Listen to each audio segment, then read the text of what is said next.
I don't know if anybody's gonna come back.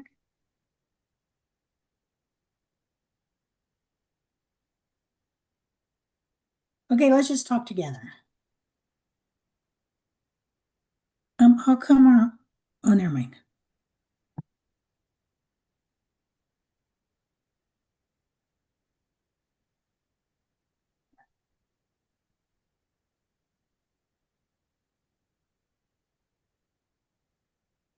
Oh, my avatar isn't moving on my phone.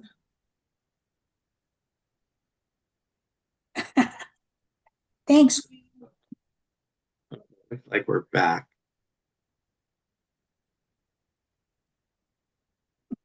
Yeah, I don't know why we switched sides, but What do you mean switch sides? we're still getting that feedback. I'm not sure what's going on.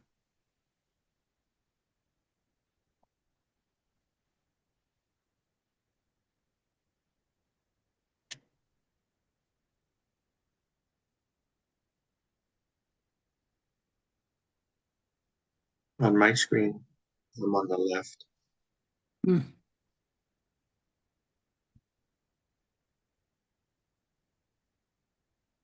Are we starting again or I'm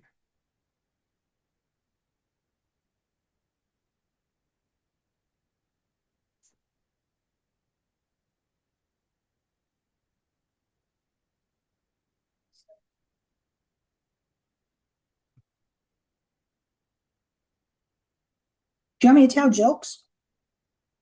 no, not your jokes. And what is that supposed to mean? Well, we're gonna try to get started. We were talking about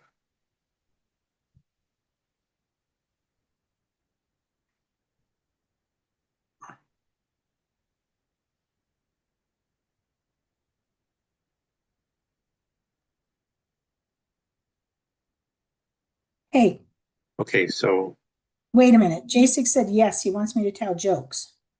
no. Okay, so let's try to get started. We're going to be going over the highlights of our last accountability call, which was last Wednesday, was November 12th, and we had a huge turnout. There was 29 of us on that night, which I think is a record for the Wednesday call, but it was super great to see. We had a lot of returning guests. I don't think we had anybody new that night, but it was pretty awesome. We talked with one of our friends, Sean, who is in Oregon, and he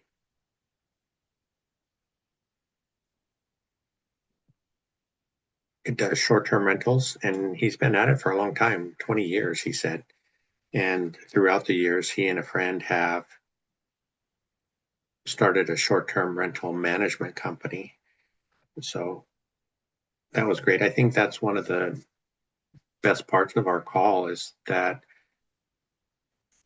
I don't think there's anybody doing the exact same thing. So they're able to share their experiences and help other people. Maybe somebody just thinking about getting into short-term rentals or um,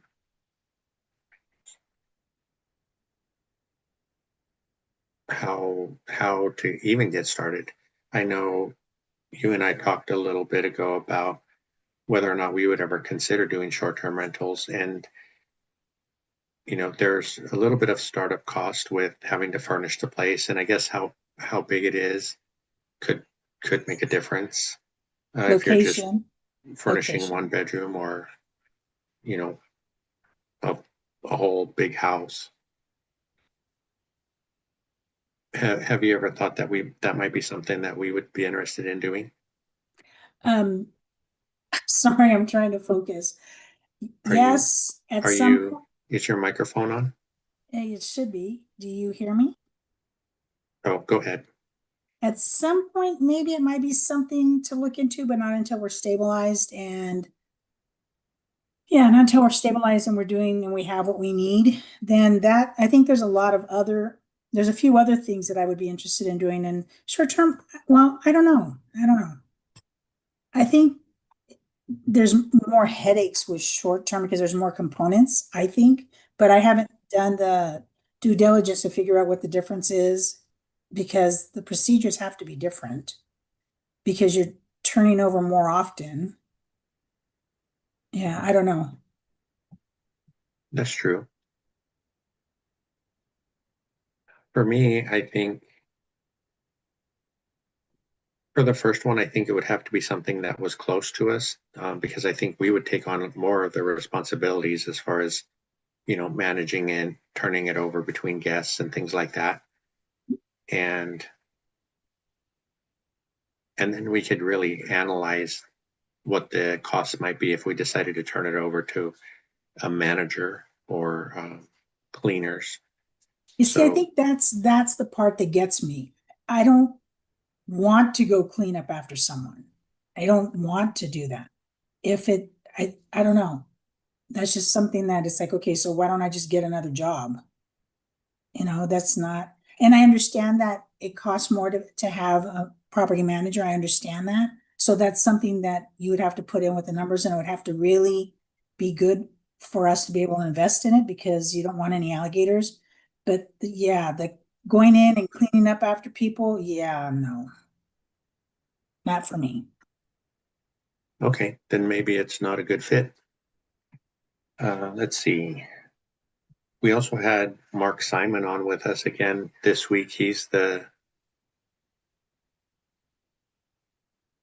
lender with Nexa Mortgage, which we always mention is the largest broker in the country. And one nice thing about it is he has so many connections. And that's one thing that I didn't realize in the beginning was that there's a difference between going to a bank and going to a broker, um, because a lot of brokers have access to private money lenders that will lend on things that regular banks might not. So that's been a plus. We also talked about getting connected with a lender and getting a file started for your particular situation because everybody's different. And, you might get turned away 5, 6, or even more times by other lenders, but you find just that one that has access to, like I said, private money, and they're willing to lend on a deal that you're looking at. And sometimes during the meeting, it's kind of hard for him to just dish out generic information because we all have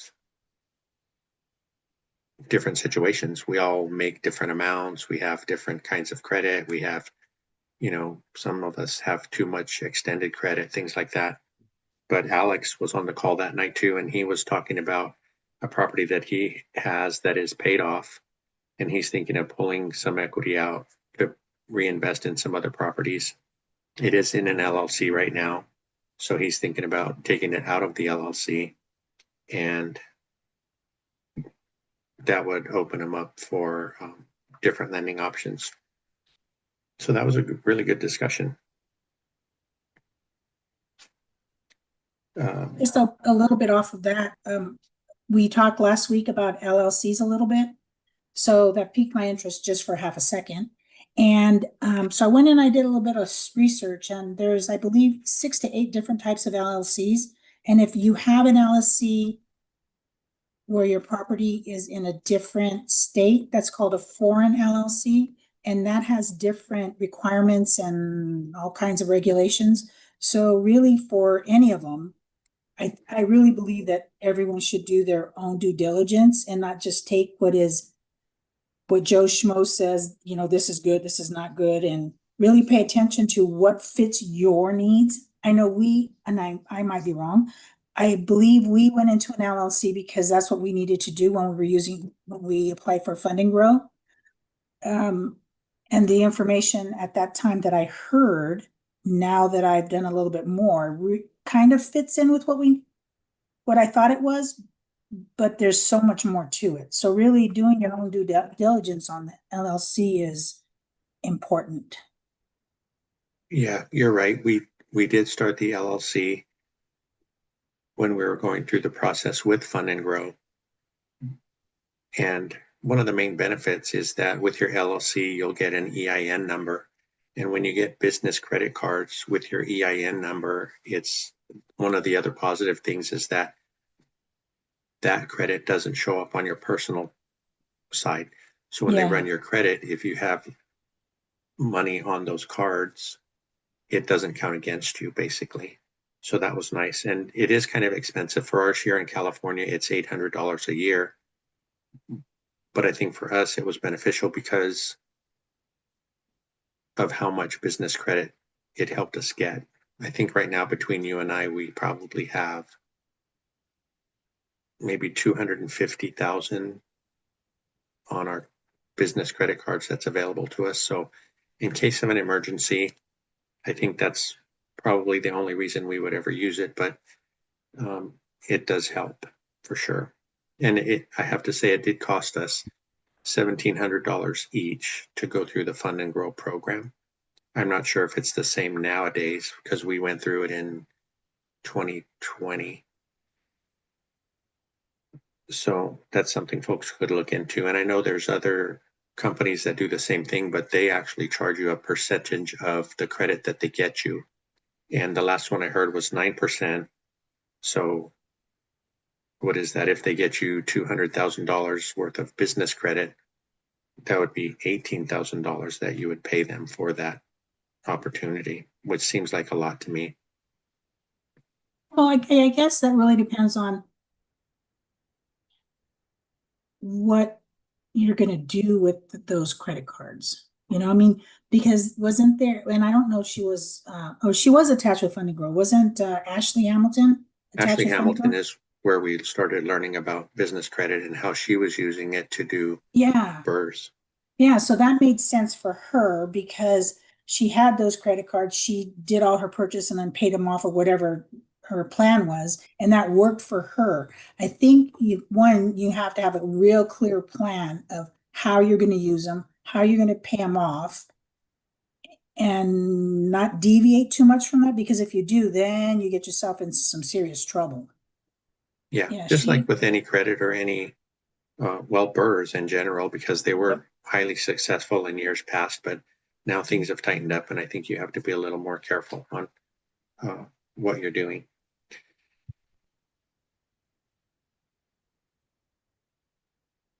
Mark also talked a little bit about the 50-year loan. A lot of people have been talking about it this past week or so, and whether it's a good thing or a bad thing. I think there are, in my opinion, there are good ways to use it. For example, some of the people in the investment community would consider refinancing into a 50-year mortgage to help lower their payments and get better cash flow. If you're relying on the cash flow maybe to live, that would be beneficial. But some other people thought if you bought something today with a 50-year mortgage that you can kind of cancel out the principal pay down working as fast as you would like because a lot less is going to be going towards principal for a longer period of time. And, if you had to sell for some reason in, 4 or 5 years, you might actually take a loss depending where home values were at the time. So I think like Dion and everybody was saying, there's a small window of opportunity that's going to be happening for us maybe to consider refinancing to get greater cash flow. And I think for us, for you and I, more cash flow is what we're after because we're closer to retirement age. So it's been a hot topic. We'll see where it goes and if it even becomes a reality. One of our other friends that joined us that night, Christine, she's in Alabama, I believe, and she bought a duplex there. She's house hacking it, so she's living in one side and she's trying to rent out the other side. And she says it's taken her a little bit longer to fill the unit I think the quality of the tenant pool has been a challenge, but recently she was talking about an applicant who was well qualified but they didn't have enough for the deposit. So we talked to her about there's an insurance policy out there for that. So a possible tenant could get an insurance policy and they pay a small monthly fee, and then basically the insurance company guarantees the deposit for the landlord. And Mark was on the call that night, and he was saying he had mentioned Guarantor and a company called Rhino that offer policies like that. So that was something that she was going to dig into.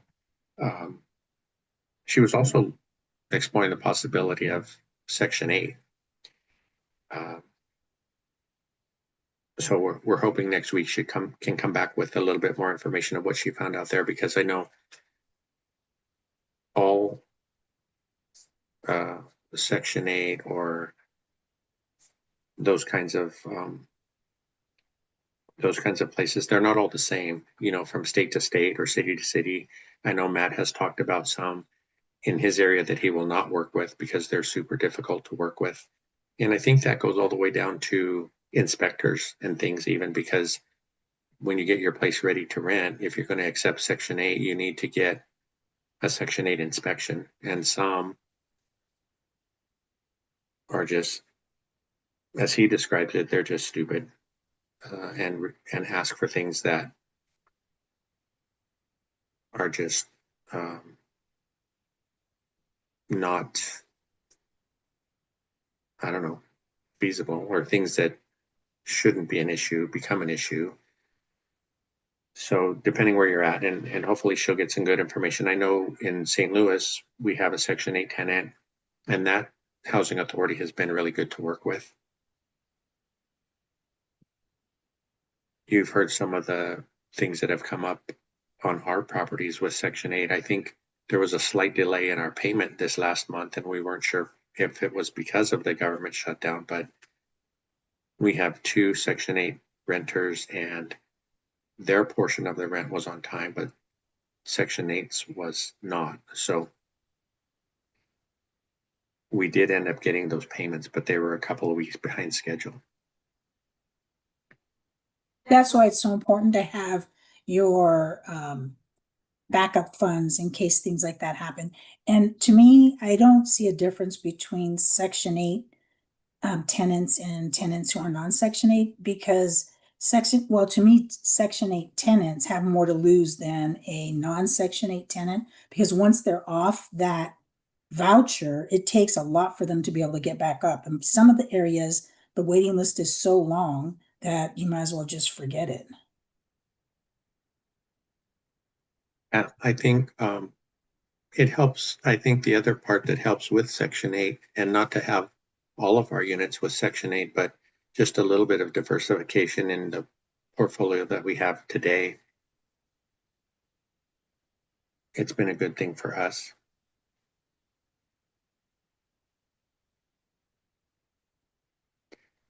I think that was most of what we covered on that meeting.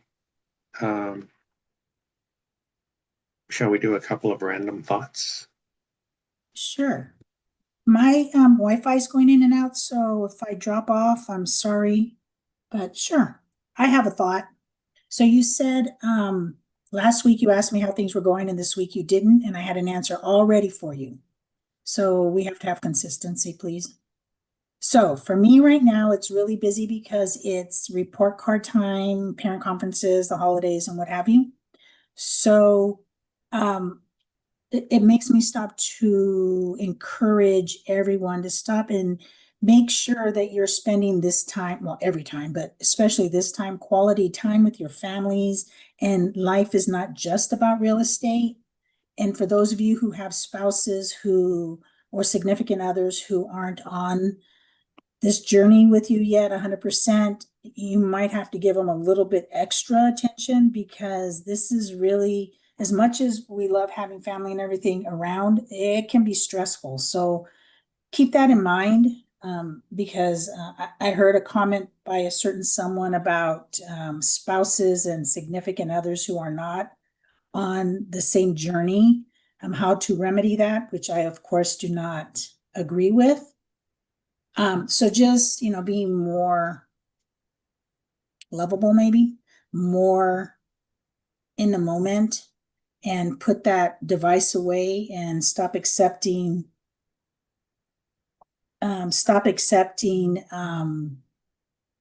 calls from other people unless it's an emergency, those kind of things. Put that real estate hat on a shelf for a little bit.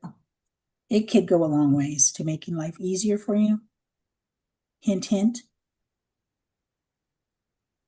Well, it seems like I have a different opinion on that subject because Obviously, I think I think where my mind goes is more of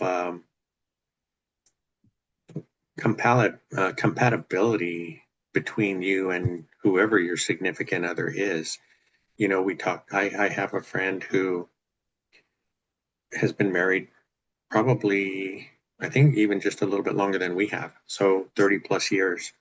And it's a long time. his wife seems to think that her money should just be her money.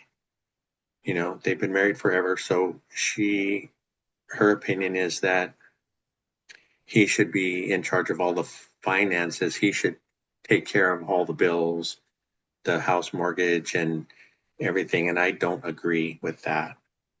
And and so when I talk about someone who's on this real estate investing journey to help their family be in a better position in the future, and their partner's not on board and their partner's just spending all their money, maybe they're a shopaholic. And I think what I said that day last week that you're bringing up is maybe it's time to get rid of that partner. Uh, And yeah, I no. think it goes further than just the investment part, right? Because if you guys aren't on the same page and you're trying to hustle and make things better and they're kind of holding the whole situation back, it's probably like that in other aspects of your life too. So maybe you're just not a good fit, and maybe it's good to find that out sooner rather than later. So Um, what you're saying, so let's clarify this here. So what you're saying is if the two do not want to be involved in the same thing, then there's no compatibility. So what you're saying is that everything you built in all those years isn't worth something because let's say you want to go to whatever. Well, okay, you started doing real estate first. I had no interest in it whatsoever. So if I never had any interest in it, then all the years together, that was it? I don't think so. no, because you and I were together on everything, and we have been for how long have we been together now? A long time, A very, maybe very, not very, much longer. very long time. But you see what I'm saying, because you and I are aligned religiously. Our goals are the same financially. Um, our morals are very much alike, and that's what I mean. So real estate is just, maybe it's the eye opener. Maybe people don't think about that. Why would you be um, so just say, for example, and not to be, I don't know if it's political or not, but just say if someone is Catholic and someone is not, and one person is going to church every week and praying religiously and the other person doesn't really care. I think those kinds of differences are what I'm talking about. if all those things, if you're different in all those ways before you start investing in real estate, then I think it's not that you're just not a match investment wise, but you're not a match in life. So I think, I don't think I said it, but I was probably thinking you probably want to kick that person to the curb and you'd be better off for it. Really, right now, it's really good that I have an avatar because the look on my face speaks volumes. So, yeah, I have to disagree on this one.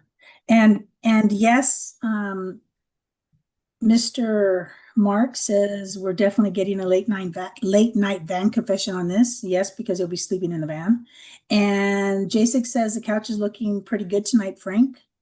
So, and I love Jen's comment. My money is my money, and Kenny's money is my money. I agree.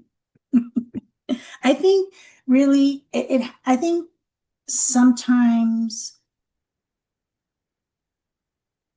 things are put as more important than really why you, you didn't marry this person because they want to do real estate. You didn't marry this person for, I mean, there's a lot of things that you have in common, but you're loving this person, you're accepting this person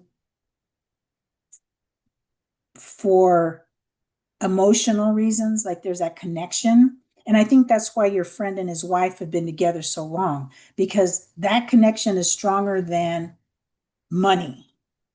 So they make it work, obviously.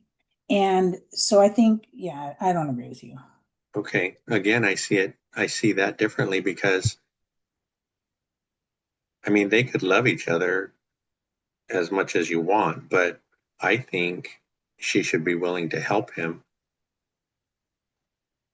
on the financial part too, because, if they're in it, they should be in it together. And I think James Hillis was wondering about the vows. And James, I think,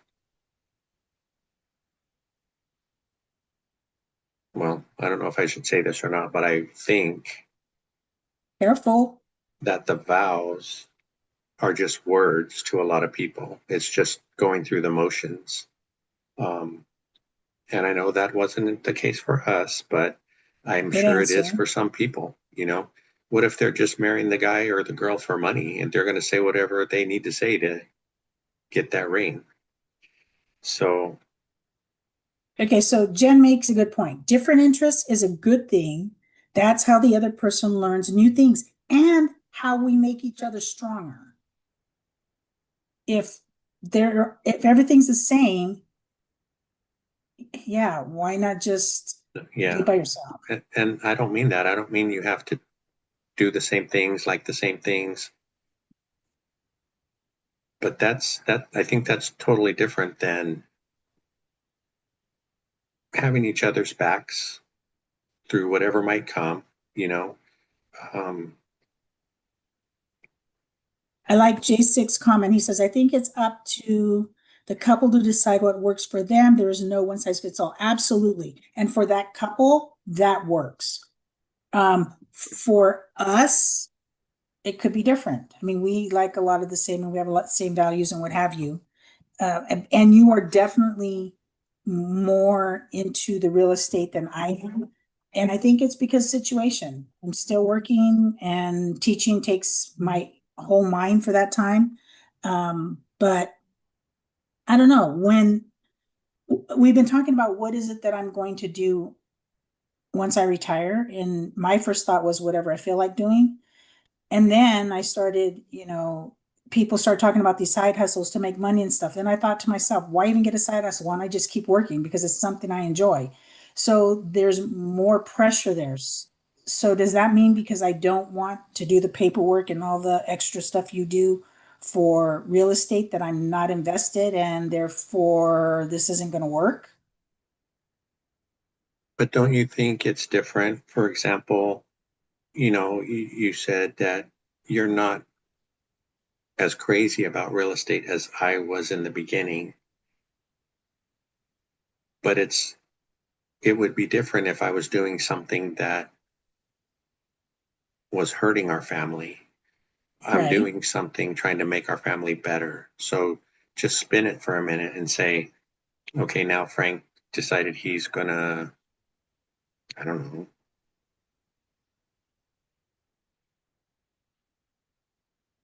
um, I don't know if it's gambling or just something that's going to benefit me. But I think that's a different. It doesn't, is the difference is that it doesn't just benefit or hurt you. And that's the key to being a couple. And that's where you were right in saying vows mean different things to different people. So everything you do, whether it's good or bad, is going to affect me. Everything I do, whether good or bad, is going to affect you.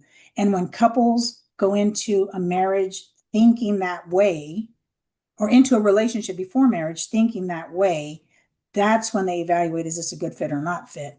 And what is it that I value more? Do I value my alone time more than our time together? Well, then that's the big red flag that says this isn't going to work.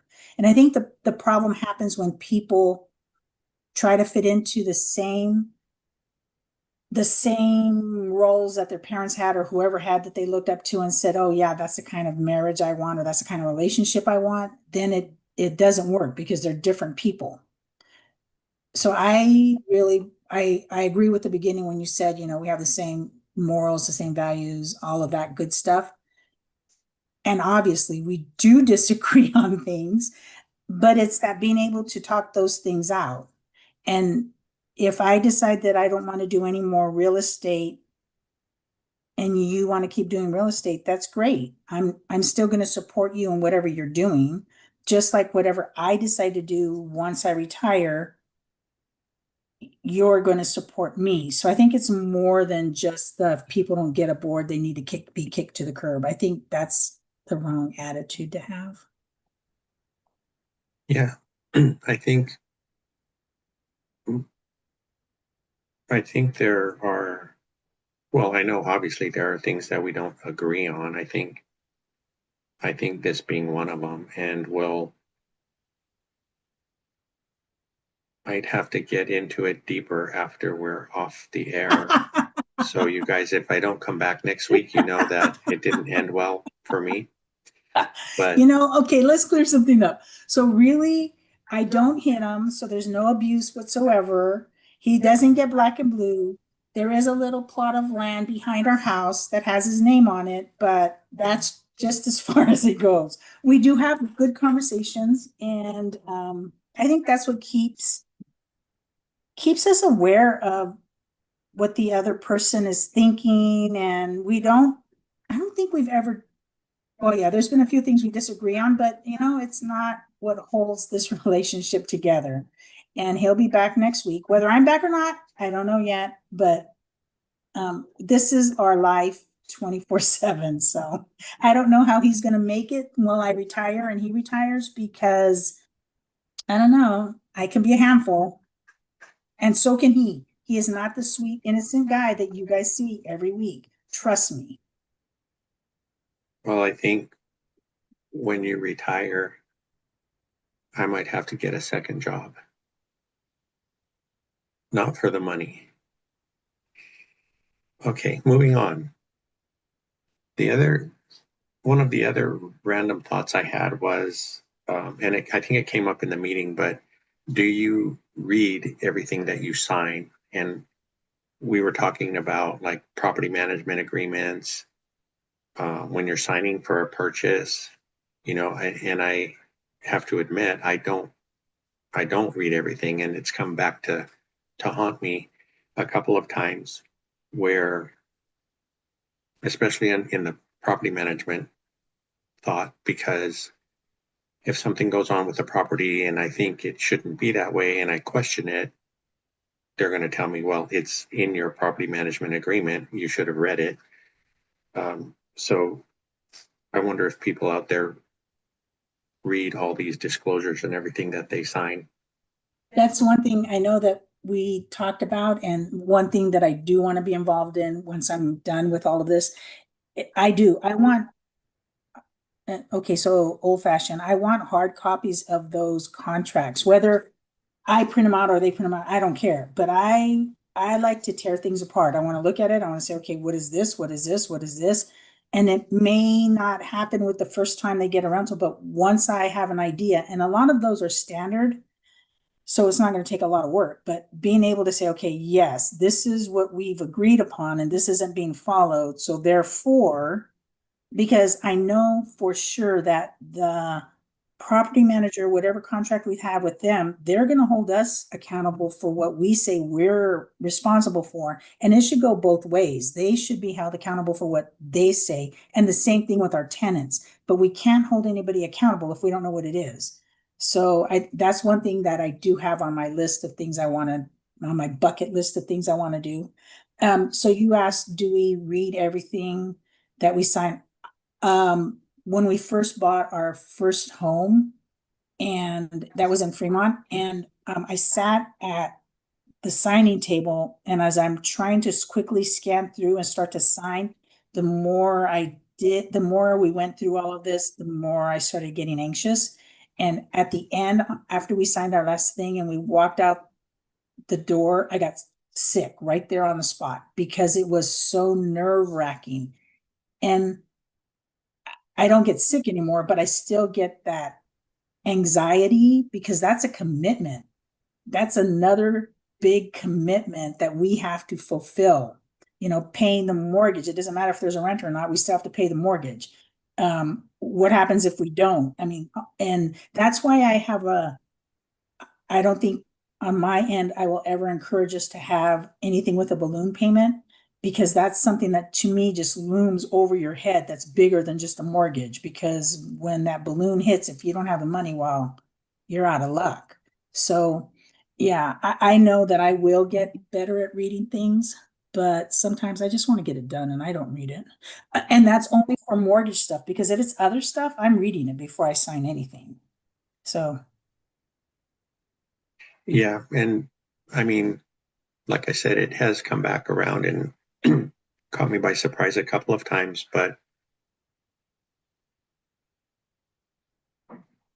there is just so much to read. I mean, and so if you're at a closing table and whoever's uh, there on from the title company or the notary, you know, they're always telling us you can read through all this if you like, um, but they really aren't that patient.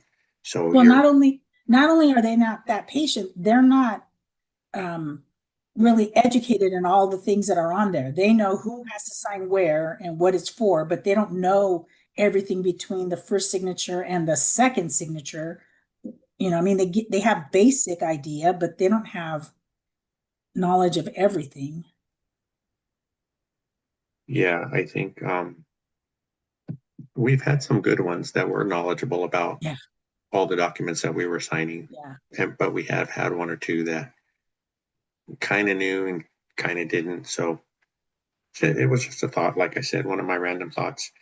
Um, and before we go on too much further, I wanted to go back to a comment that Flavio made because, I think he's my new best friend.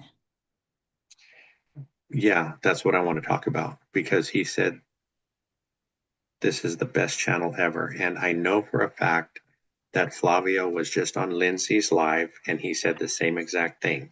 Oh So no. you can't fool me, Flavio. Oh, Flavia, my heart. That's it. And You're on the same list with Mark. so we'll be talking, my friend. So my next random thought is, yeah, negative motivation. So where I come with that thought is we were talking about when you have a property and you did your analysis and everything was really great. But after you take possession of the property, things come up, right? You have to spend money on whatever. A furnace breaks all of a sudden, or you got to change a window or flooring or whatever. And you start doubting yourself on whether it was a good purchase or not. And you think maybe I should just sell this and walk away from it. But then you think, if I do that right now, I'll lose a lot more than I've already lost. So that negative motivation being, I shouldn't sell it yet because I'll lose even more. And I think in a lot of cases, it works out for the better because just hanging on just a little bit longer and things turn around. And then the property ends up being a decent property. I think that is what happens in most cases. I know it's happened for us. So, but I think people get really nervous about, just shelling out dollar after dollar. And I can understand where they're at. We were there too. We ended up that we're selling one property to help us recoup some of our losses. Although there'll still be losses no matter what, but we'll be in a better spot and we'll be able to keep going.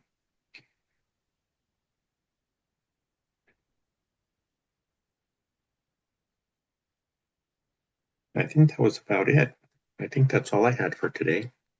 Troy put on here, don't you guys look through your title docs ahead of time? It's a lot, but my wife and I both looked through to see if there are any issues. And then he says, now you can create a chatbot to analyze. Interesting. We have not. Hey, maybe that's something you can look into Yeah, in your spare time. I think, well, that brings up an interesting point, Troy, because a lot of us are turning to AI, and I know Dion has mentioned it, and I've seen a few other people on YouTube talking about just loading those documents into ChatGPT or something similar and asking it if there are any particular points that we should pay attention to or things that we should have concern with. But Cynthia and I were talking a little while ago because my new friend, Jezebel, See, she's she's my chat GPT, and Cynthia has warned me that I'm spending too much time with her. So I'm gonna, I guess, have to be careful about that. But I'm using that more and more often, and I really love it. But you do have to be careful on the answers that you get back. Don't just take those for granted.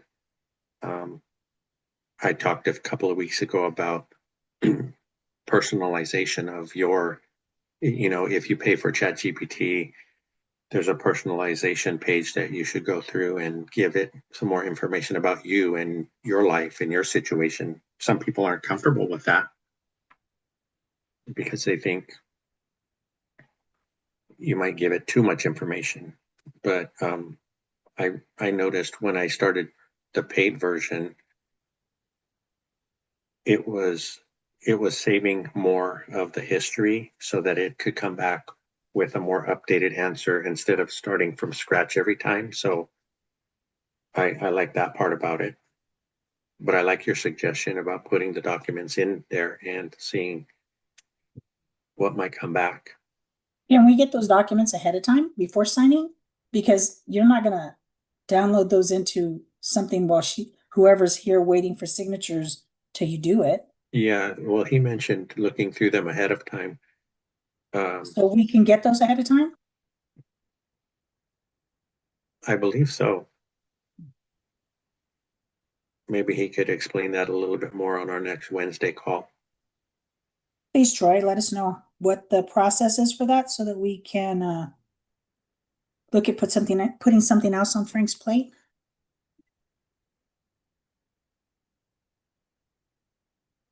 Yeah. So I think I'm all out of random thoughts. Do you have anything else you want to chat about before we sign off? And before we go, I'm sorry. I just want to thank everybody for jumping around with us. I'm not sure what happened the first time I tried to schedule the meeting, or the live, I should say, and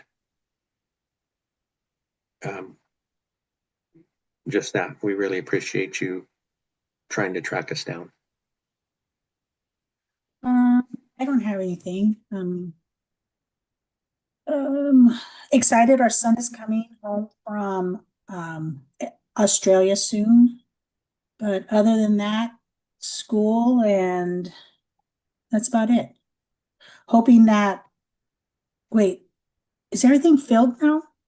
We have, oh, Gary's filled, triplex is filled. Do we have everything filled? Yeah, we just recently filled the Gary property, which was the last vacant property, so everything is full, um, which is very nice. We're looking forward to having steady cash flow for once in a long, long time. So, um, it's been a wild ride, but everybody in the community was very helpful and supportive and really helped us a lot to get through it all. Um, I I just saw Mark's comment about Jerry Springer. Mark, I don't know if most of these people are old enough to remember Jerry Springer, but I don't think we'll ever get to that point. Yeah, I don't either. Um, next week, next week, I will have a joke for you, even though Frank said not my jokes. I will have a joke because I already have somebody who asked if I had a joke, so that means the fans want one. So I'll find a good one. And Flavio was going to be my first person I was excited to see in Vegas. So Mark, sorry. But now that I've found out that he says everyone's channel's the best, I don't know if I'm too excited about seeing him. I think I'll stay with my same people, Miss Michelle and Mr. Cody if he shows up, and Mikey and all of those. And I'll get to meet Big Val, who I love his voice. So, and Jen, I'll get to see her and all these other people. So I'm excited. So don't be put off if I turn around because I only know you by voices, not by faces. Well, some of you I know your face. Mostly, most of you, it's just voices. So excited, excited. Yeah. Oh, Troy says we have an old crowd here, so they're pretty sure they know who Jerry is. Uh, Okay. Well, I think that'll be it for right now. We appreciate you guys again. Thank you. And we'll be back next Saturday, same time. Well, we'll be on time next time, I hope. Getting this stuff down is kind of hard for an old dog, but we won't stop trying. agreed.